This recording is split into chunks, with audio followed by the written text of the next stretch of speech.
नमस्कार। कभी सोचा है कि अपने पसंदीदा फोन का नया मॉडल क्यों नहीं खरीद पाते या सरकार टैक्स क्यों लगाती है? देखिए, इन सभी सवालों का जवाब ना एक ही विषय में छुपा है, अर्थशास्त्र। और ये सिर्फ बड़े-बड़े नंबरों और मुश्किल ग्राफ के बारे में नहीं है। नहीं, ये तो हमारे हर दिन के फैसलों को समझने की एक तरह की यूजर गाइड है। तो चलिए शुरू करते हैं। तो चलिए एक बहुत ही बुनियादी, एक बहुत ही सीधे से सवाल से शुरू करते हैं। एक ऐसा सवाल जो हम सब ने कभी ना कभी तो सोचा ही होगा। आखिर हम सभी को वो सब कुछ क्यों नहीं मिल सकता जो हम चाहते हैं? असल में हमारी इच्छाओं और हमारे पास जो सीमित साधन हैं, उनके बीच का यही संघर्ष, यही खींचतान अर्थशास्त्र के बिल्कुल दिल में है। और उस सवाल का जवाब हमें अर्थशास्त्र की इस क्लासिक परिभाषा में मिलता है। देखिए, इसका पूरा सार सिर्फ दो शब्दों में है: दुर्लभता और चुनाव। मतलब हमारी इच्छाएं तो असीमित हैं, पर उन्हें पूरा करने के लिए जो संसाधन हैं, जैसे समय, पैसा, वो सीमित हैं। तो अर्थशास्त्र बस हमें यही समझने में मदद करता है कि हम इन सीमित संसाधनों का सबसे अच्छा इस्तेमाल कैसे करें। अच्छा, इस पूरे विषय को और बेहतर ढंग से समझने के लिए एक काम करते हैं। पहले थोड़ा जूम इन करते हैं और अर्थव्यवस्था के छोटे-छोटे व्यक्तिगत हिस्सों को देखते हैं। इसी को व्यष्टि अर्थशास्त्र या माइक्रो इकोनॉमिक्स कहा जाता है। तो माइक्रो इकोनॉमिक्स में हम ये देखते हैं कि हम और आप जैसे लोग और छोटी बड़ी कंपनियां ये सब मिलकर फैसले कैसे लेते हैं। मतलब आपके बाजार जाकर कुछ खरीदने से लेकर एक बड़ी कंपनी के अपने प्रोडक्ट की कीमत तय करने तक हर छोटा आर्थिक फैसला इसी के दायरे में आता है।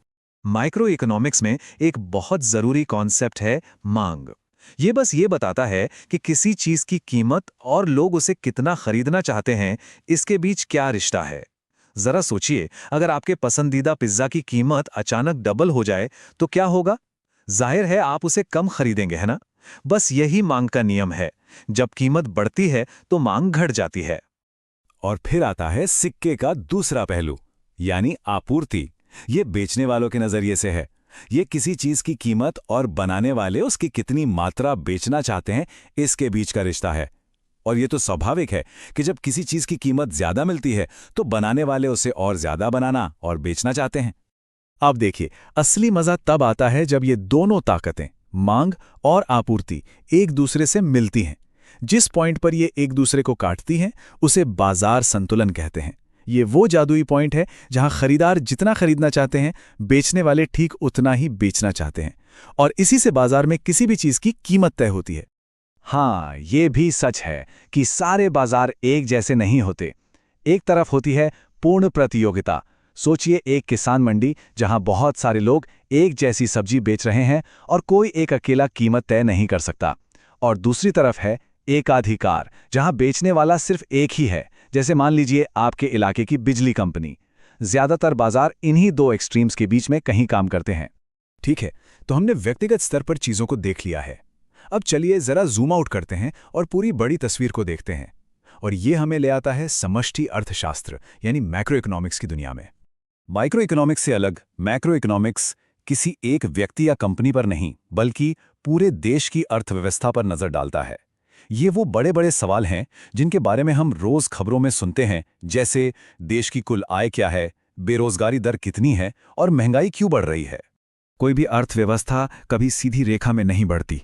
ये हमेशा उतार चढ़ाव के चक्रों में चलती है, जिसे व्यापार चक्र कहते हैं। पहले विस्तार का दौर आता है जब सब कुछ अच्छा चल रहा होता है, फिर वो शिखर पर पहुंचता है।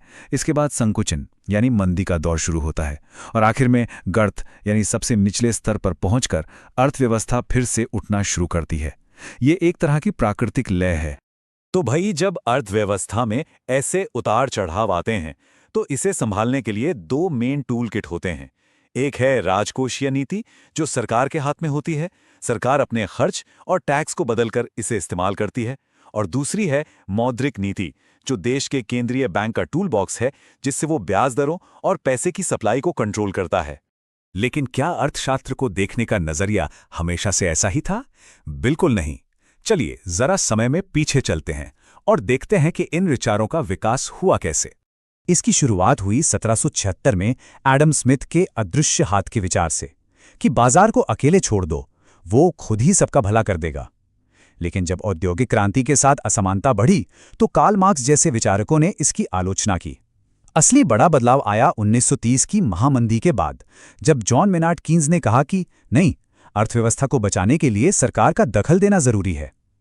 आज के अर्थशास्त्री इन सभी अलग अलग विचारों को मिलाकर ही अर्थव्यवस्था को समझने की कोशिश करते हैं। और ये एडम स्मिथ का वही प्रसिद्ध कोट है। ये बड़ी खूबसूरती से दिखाता है कि जब लोग सिर्फ अपने फायदे के लिए काम करते हैं तो वो अनजाने में ही पूरे समाज के लिए कुछ अच्छा कर जाते हैं। यही तो बाजार अर्थव्यवस्था के पीछे का एक केंद्रीय विचार है।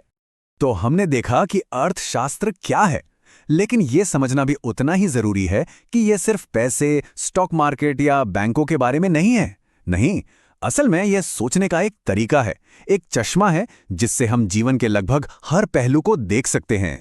आर्थिक सोच का इस्तेमाल अपराध से लेकर परिवार के फैसलों तक और पर्यावरण की नीतियों से लेकर स्वास्थ्य सेवाओं तक सब कुछ समझने के लिए किया जा सकता है। क्योंकि दिन के आखिर में ये है क्या, ये असल में विकल्पों और प्रोत्साहनों का अध्ययन है, और ये दोनों चीजें तो मानव जीवन के हर हिस्से में मौजूद हैं। तो ये सब कुछ हमें एक बहुत बड़े सवाल पर लाकर खड़ा करता है। अगर अर्थशास्त्र वाकई सीमित साधनों के साथ सही चुनाव करने का अध्ययन है, तो आज हमारे समाज के लिए और हम सबके लिए व्यक्तिगत रूप से वो सबसे महत्वपूर्ण चुनाव क्या है, इस पर जरूर सोचिएगा।